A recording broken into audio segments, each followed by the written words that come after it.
अस्सलाम वालेकुम। सो आज हम डिस्क्राइब करने वाले हैं बोन डेवलपमेंट। तो बोन की जो डेवलपमेंट होती है हमारी ड्यूरिंग एम्ब्रियोजेनेसिस शुरू हो जाती है। तो जो हमारे लॉन्ग बोन होते हैं वो डेवलप होते हैं फ्रॉम अ कार्टिलेज मोल्ड, जिसको हम एनलागिन कहते हैं, by a process of endochondral ossification. यानी कि पहले कार्टिलेज का मोल्ड बनेगा और उसके बाद उस पर बोन बनेगी। तो इस वाले प्रोसेस को हम एंडोकॉन्ड्रियल ओसिफिकेशन कहते हैं और ये लॉन्ग बोन में होती है।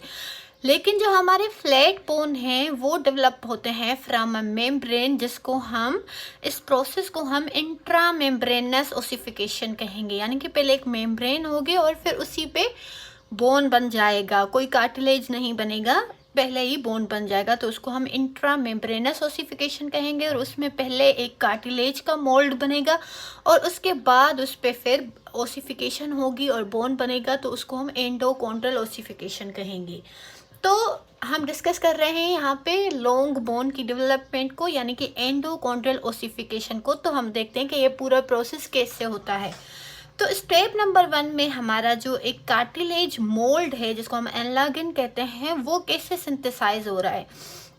तो हमारा जो मीजनकाइमल कनेक्टिव टिश्यू है वहाँ पे इसके प्रिकर्सर सेल होते हैं। जो मीजनकाइमल सेल होंगे वो प्रोलिफरेट होंगे, कंडेंस होंगे, डिफरेंशिएट होंगे इनटू द कॉन्ड्रोसाइट्स। यानी कि पहले जो कार्टिलेज फार्मिंग सेल हैं वो बनेंगे, उसके बाद वो कार्टिलेज को बनाएंगे और वो कार्टिलेज फार्मिंग सेल यानी कि कॉन्ड्रोसाइट्स कहाँ से बने, मीजनकाइम से बने। ठीक है, तो ये वाला जो आप स्ट्रक्चर देख रहे हैं, ये ब्राउन कलर के जो सेल हैं ये मीजनकाइमल सेल है, मीजनकाइमल कनेक्टिव टिश्यू है, उसके सेल्स हैं। ये क्या करेंगे कि ये प्रोलिफरेट होंगे, कंडेंस होंगे एंड डिफरेंशिएट हो जाएंगे हमारे पास हमारे कार्टिलेजिनस सेल्स में, कॉन्ड्रोसाइट्स में। ठीक है, कॉन्ड्रोसाइट्स में ये जब डिफरेंशिएट होंगे तो फिर ये बनाएंगे एक कार्टिलेजिनियस मॉडल, जिसको हम एनलागिन कह रहे थे। ठीक है, तो जैसे ही ये मीजनकाइमल सेल डिफरेंशिएट होंगे तो central portion of cartilage model जो है वो रीअब्जॉर्ब होगा और क्रिएट करेगा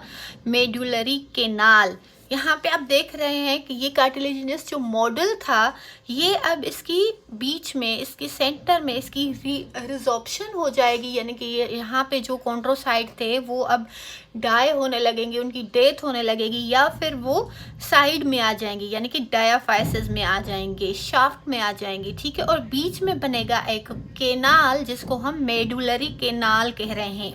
ठीक है, जहाँ पे हमारे बाद में मेडुलरी कैविटी बनेगी, जहाँ पे हमारा